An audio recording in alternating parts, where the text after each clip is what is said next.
అందరికీ నమస్కారములు. మేము 3వ తరగతి చదువుతున్నాము. ఇప్పుడు మేము గాంధీజీ గురించి చెప్పబోతున్నాము.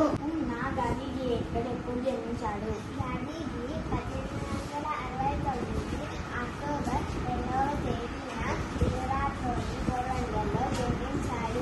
జాతిపితాన్ని ఎవరిని అంటారు? శ్రేష్ఠ మహాత్మా గాంధీ జాతిపిత అంటారు. గాంధీజీ పూర్తి పేరు తెలుసా? తెలుసు విద్య. గాంధీజీ పూర్తి పేరు మోహన్ దాస్ కరమ్చంద్ గాంధీ. నీకు గాంధీజీ తల్లిదండ్రుల పేరు తెలుసా? నాకు తెలుసు విరాట్ సూర్య. తల్లి పేరు పుత్లిబాయి, తండ్రి పేరు కరమ్చంద్ గాంధీ. గాంధీజీ